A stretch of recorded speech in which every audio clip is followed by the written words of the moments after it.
제티와 함께하는 회계원리 시간, 여러분 제하. 네, 안녕하세요.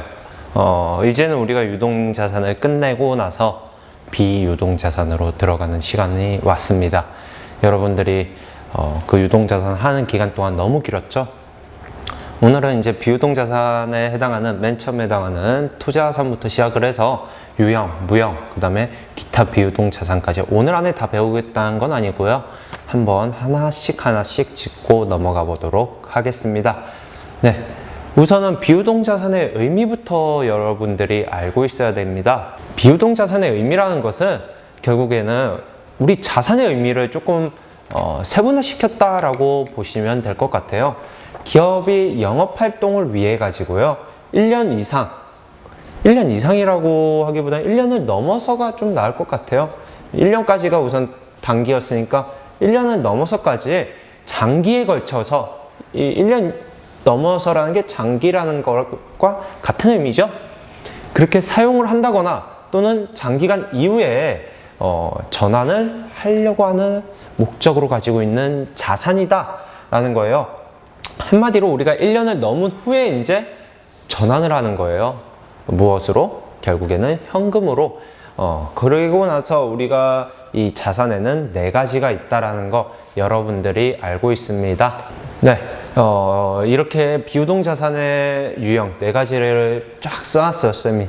이런 식으로 장기예금, 투자자산의 의미는 우선은 기업의 주된 사업 목적은 아닙니다. 이건 쌤이 계속 이야기를 했죠.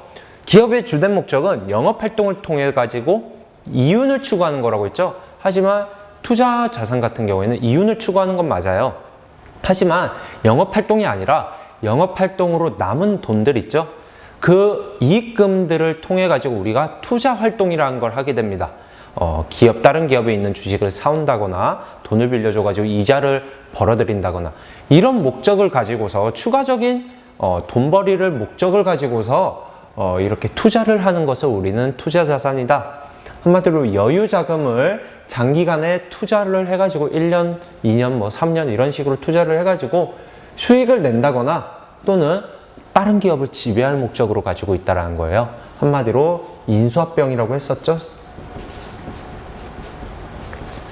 이 인수합병을 목적으로 보유하고 있는 자산을 우리는 투자자산이다 라고 이야기를 합니다. 거기에는 장기예금, 장기적으로 우리가 예금을 넣는 거, 그 다음에 장기 투자자산, 거기에는 매도 가능 증권과 만기 보유 증권이 포함이 될 겁니다.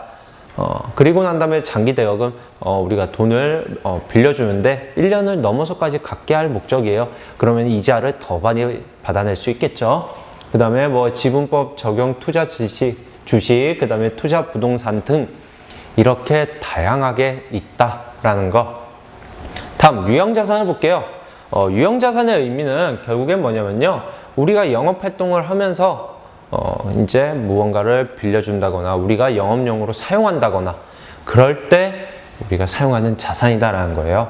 재화의 생산, 용역의 제공, 타인에 대한 임대 또는 자체적으로 사용할 목적, 대부분이 우리가 자체적으로 사용할 목적이 많이 될 겁니다. 이거를 우리는 영업용이다 라고 이야기를 많이 합니다.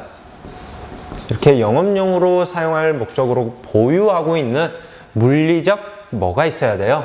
물리적인 형태가 있어야 하는 자산입니다. 이거를 우리는 유형자산이라고 하고요. 예로 들어가지고 뭐가 있을까요? 여러분들이 지금 바로 앞에 보고 있는 컴퓨터도 바로 우리 영업용으로 사용하겠다 하면은 비품, 그리고 난 다음에 유형자산이 될 수 있고요. 그 창문 밖으로 보세요. 다양한 건물들이 보이죠? 그것도 영업용으로 사용한다 라고 하면은 그것 또한 건물에 해당하는 유형자산이 될 수 있다는 거고요. 바로 우리가 길가를 걸으면서 보는 땅, 이것도 영업용으로 사용하겠다 라고 하면은 그것 또한 유형자산이 될 수 있다는 거예요. 하지만 하나의 목적이 더 있어야 돼요. 결국에는 1년을 초과한다. 1년을 초과한다라는 목적이 당연히 존재해야만 한다라는 거고, 개정 과목으로는 토지, 건물, 구축물, 기계장치, 건설 중인 자산, 차량 운반구, 비품 등이 있다라는 거 크게 어렵지가 않죠. 다음, 무형자산을 보겠습니다. 이건 결국에 뭐냐면요, 물리적인 형태는 없어요. 보이진 않아요, 우리 눈에서. 하지만 이건 뭐냐면 기업이 통제하고 있어야 돼요. 내가 통제가 가능한 것들을 의미하게 되고요. 그 다음에 미래에 경제적으로 효익을 가져다 줄 것. 대표적으로 프랜차이즈 기업들을 보시면 돼요. 우리 영동에 있는 BBQ, BHC 이런 것들은 각각의 권리를 가지고서 우리가 프랜차이즈라고 지점마다 이렇게 내주는 거죠.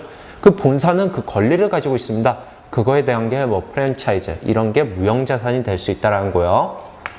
또 영업하는 것에 대한 권리 또는 뭔가를 캐내는 것, 광업권, 그 다음에 어업권, 그 다음에 소프트웨어에 대한 권리. 요즘은 앱 같은 것도 개발을 많이 하죠. 앱 같은 것도 물리적으로 형태가 보이지는 않지만 핸드폰 속에 존재를 하죠. 그런 것 또한 당연히 하나의 권리가 되면서 무형자산이 될 수 있다는 거고요. 무형자산 같은 경우에는요, 권리 기간이 어느 정도는 정해져 있어요.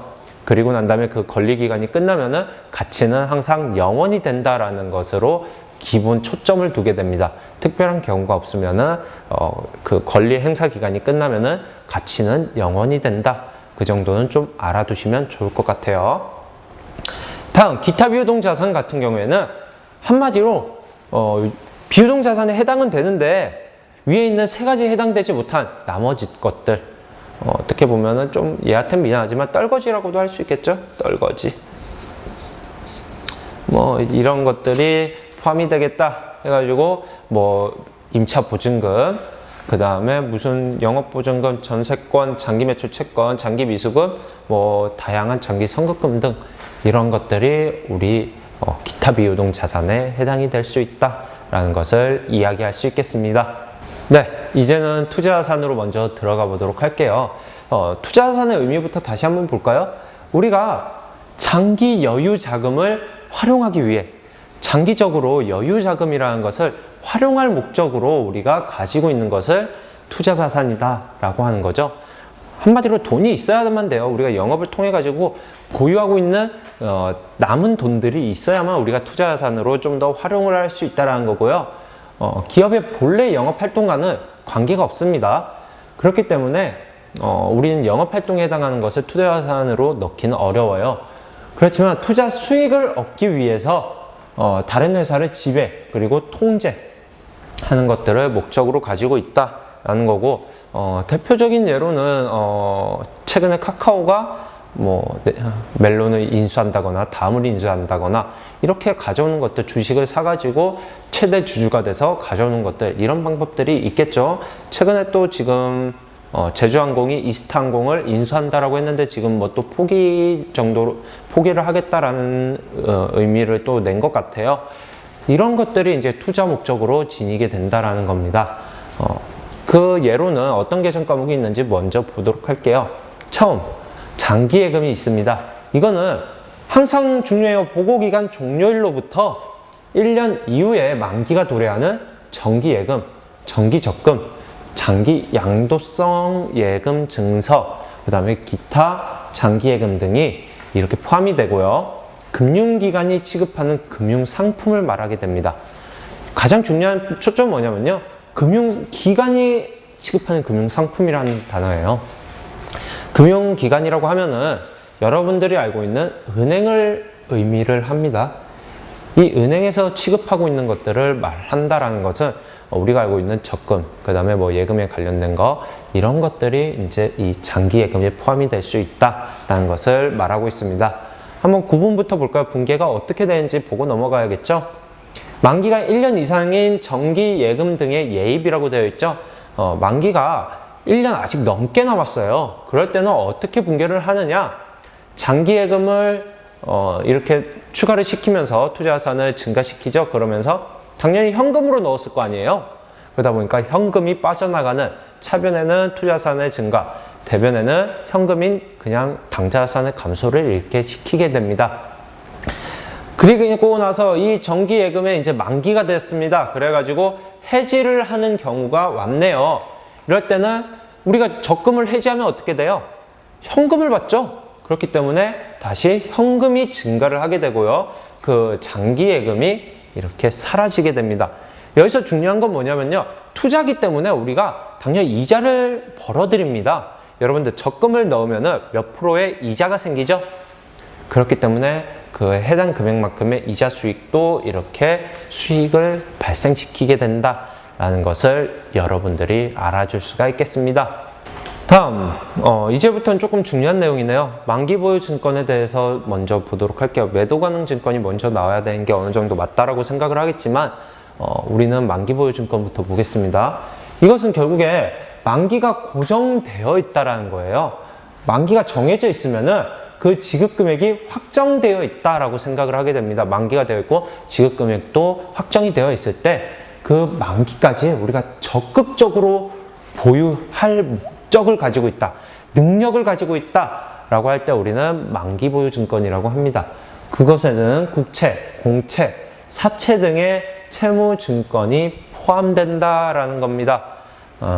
그리고 근데 여기서 중요한 건 뭐냐면요, 주식 같은 거는요, 만기가 정해져 있다고 했나요? 쌤이 계속 수업 시간에 만기는 없다고 했죠. 주식은 그 기업이 망할 때까지 계속 기업의 실체라고 해가지고요, 기업이 계속 운영이 된다라는 가정을 두기 때문에 기업이 없어지기 전까지는요, 주식은 만기가 없습니다. 그렇기 때문에 이 만기 보유 증권에는 분류가 될 수가 없어요, 여러분. 하지만 쌤이 어느 정도 단기 매매 증권에는 조금 포함이 될 수 있다라고도 이야기를 했던 게 뭐냐면요, 단기 매매 증권의 의미를 보면은 단기간 내에 시세 차익 목적이에요. 만기라는 의미가 없습니다. 그렇기 때문에 주식을 싸게 샀다가 비싸게 파는 그런 시세 차익 목적으로 구매를 했다라고 하면은 그때는 단기 매매 증권이 또 될 수도 있다라는 거, 그 정도는 알아두셔야 됩니다. 그리고 만기 보유 증권은 이 매도 가능 증권, 단기 매매 증권과는 다르게도 지급 금액이 확정되어 있어요. 단기 매매 증권 같은 경우에 우리가 배웠던 걸 떠올려 보면은 싸게 샀던 걸 비싸게 팔 목적이죠. 그렇기 때문에 금액이 어떻게 오르고 내릴지를 몰라요. 그리고 매도 가능 증권 또한 그렇게 됩니다. 어쨌든 간에 그럼에도 불구하고 만기 보유 증권은 우리가 지급되는 금액이 확정이 되어 있다라고 생각을 합니다. 그렇기 때문에 기말에 평가를 하지 않아요. 우리가 단기 매매 증권을 또 다시 떠올려 보면은 단기 매매 증권 평가 이익, 평가 손실, 이렇게 12월 31일 날 평가가 이루어진다라고 했는데, 만기 보유 증권은 어차피 만기까지 가지고 있어요. 그리고 우리가 금액이 이미 정해져 있어요 라고 이야기를 하기 때문에 평가 자체가 필요 없다라는 거예요. 그리고 나서 우리가 이제 채무증권이 뭔지를 한번 볼게요. 국채, 국가에서 발행한 거, 공채, 공공기관에서 발행한 거, 사채는 나중에 배우도록 하겠습니다. 회사에서 발행한 채권이라고 합니다. 이런 것들을 우리는 단기 매매 증권, 만기 보유 증권, 매도 가능 증권으로 분류를 할 수 있다. 그리고 난 다음에 지분증권의 의미를 보시면 주식이에요. 이거는 기본적으로 단기 매매 증권과 매도 가능 증권에는 분류를 할 수는 있어요. 그리고 난 다음에 우리가 지금 회계원리 쪽에선 배우진 않지만 지분법정용 투자 주식에도 이렇게 분류는 할 수는 있다라는 것 정도는 알아주셨으면 좋겠습니다. 한번 만기 보유 증권을 취득할 때, 처분할 때는 어떻게 우리가 분개를 하는지 먼저 보고 넘어가겠습니다.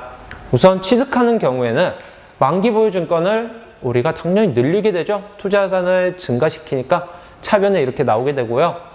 우리가 당연히 증권을 살 때도 현금이라는 걸 쓰게 돼요. 그쵸? 현금을 이렇게 감소시킨다. 현금이 아니라 뭐 돈을 아직 못 줬으면 미지급금 해도 되겠죠? 그러고 난 다음에 처분을 할 때는 어떻게 하냐? 우리가 평가가 없어요, 중간에. 그렇다 보니까 취득한 다음에 만기가 되면은 처분, 이 두 가지밖에 없는데, 처분할 때는 당연히 현금으로 받겠죠. 보통 예금, 뭐 당좌예금, 현금, 이런 것들로 받게 될 거예요. 그리고 난 다음에 만기 보유 증권의 금액, 샀던 취득 금액을 이렇게 옮겨서 써주게 되고요. 만약에 만기 보유 증권이 금액이 확정이 되어 있지만 좀 더 비싼, 가치가 올라가지고 비싼 값에 팔게 됐다. 그러면은 투자자산 처분 이익이라는 금액을, 같이 수익 금액을 또 써주게 된다라는 것을 알아볼 수 있겠습니다.